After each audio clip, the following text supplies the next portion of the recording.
création de cette nouvelle intercommunalité soit un gisement d'économie pour tous, pour l'ensemble du territoire, et non une inflation fonctionnelle.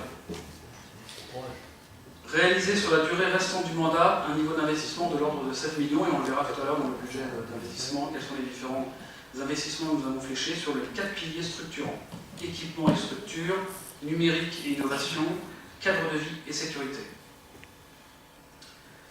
Alors, je vous propose maintenant de faire un point sur le nouveau périmètre intercommunal.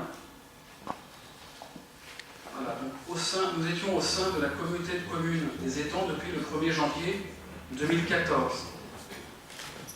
Au 1er janvier 2016, nous sommes à Saint-Quentin-en-Yvelines, à Sky, Saint-Quentin-en-Yvelines. Si l'on fait un bilan rapide, parce qu'il faut toujours faire des bilans, un bilan rapide de notre participation au sein de la communauté de communes des Étangs pendant 2 ans. Très peu de compétences ont été transférées. Alors les ordres ménagères, l'aire des gens du voyage, le numérique. Ces budgets ont généré très peu de dépenses de la part de la communauté, et pas de gain en mutualisation, bien sûr, sur 2 ans, c'est trop court, alors même que la dynamique de nos recettes professionnelles, donc toutes les recettes professionnelles du territoire, ont abondé le budget de la communauté de communes des Étangs d'à peu près 100 000 € par an. En 2015, et tout le monde s'en souvient, il a été appliqué pour équilibrer le budget de la CCE une hausse de la taxe foncière de plus 1%. Afin d'équilibrer une non-anticipation du désengagement d'État, et c'était surtout l'effet du FPIC, de la péréquation, et des efforts de gestion, je pense, trop tardifs. Maurepas, donc, pendant 2 ans, a contribué à l'équilibre financier de cette communauté, sans pour autant tirer les fruits d'une quelconque mutualisation. Avec Saint-Quentin-en-Yvelines, des modifications de périmètre viendront impacter les écritures du budget de la ville. L'attribution de compensation, donc l'AC, validée avec la CCE, sera revisitée.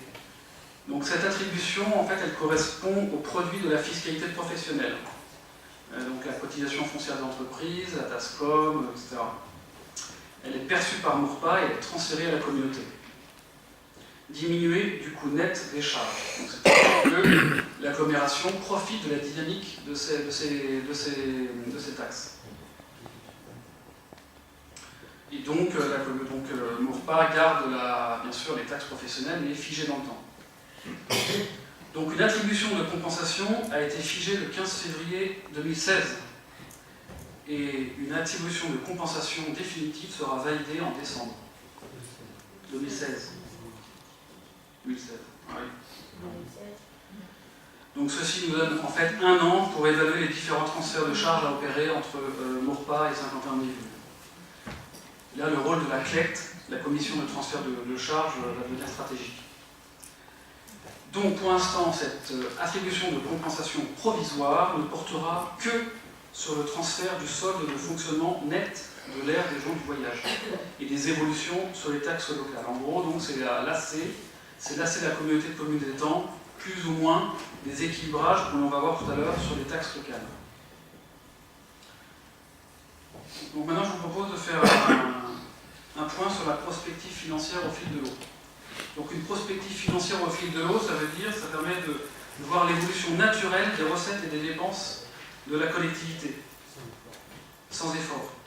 D'analyser la situation financière, les indicateurs de gestion de la ville, et mettre en évidence les difficultés à venir. De dégager des orientations stratégiques en matière de planification. Donc, dans ce tableau, on voit le réel 2014, réel 2015, budget 2016, 17, 18, 19, 20. Donc on a fait une prospective jusqu'à la fin du mandat. Donc on voit en 2015 que malgré la première salve de désengagement d'État en 2015, puisqu'on a perdu moins 700 000 € sur notre budget de fonctionnement, nous avons réussi à maintenir un écart de fonctionnement entre les dépenses et les recettes de fonctionnement à hauteur de 2,3 millions, sans compter le résultat antérieur. Donc en optimisant En optimisant la gestion des ressources humaines, donc moins 200 000 € entre 2014 et 2015, et en réduisant les charges à caractère général de moins 1,3 million entre 2013 et 2015, soit une baisse des charges à caractère général de moins 20% en 2 ans.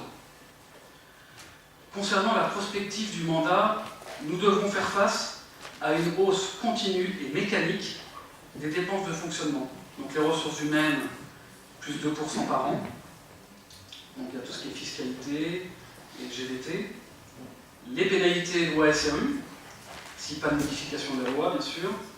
Les péréquations qui vont continuer à augmenter. La réduction des ressources, dont la DGF, la dotation générale de fonctionnement, de moins 700 000 € par an, pendant 3 ans. Le désengagement du département, puisqu'on l'a appris récemment, le département des Yvelines se désengage sur le coût des berceaux. Et donc ça équivaut à peu près à moins 190 000 € pour Maurepas.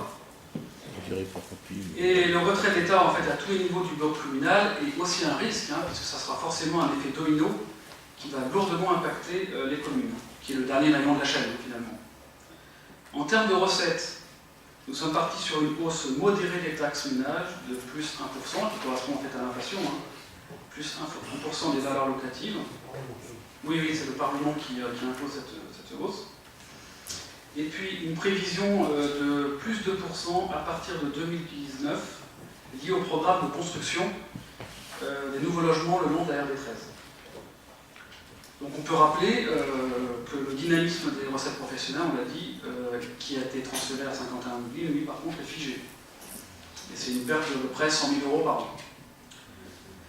Cette simulation, donc, elle est basée sur une enveloppe d'investissement de 15 millions par an, donc 3 millions par an, pardon, 15 millions sur la nature, et fait remonter un risque d'effet ciseau dès 2018. Effet ciseau, c'est-à-dire que nos dépenses sont supérieures à nos recettes. Un risque d'ailleurs qui avait déjà été identifié au DOB 2015 et qui a été confirmé par Mazars le 29 janvier 2016. Donc, on verra tout à l'heure les recommandations de Mazars. Il nous faut trouver 2 millions d'euros sur le budget de fonctionnement pour le rééquilibrer à un horizon de 3 ans. Donc ces 2 millions correspondent principalement, bien sûr, à la baisse de la dotation générale de fonctionnement.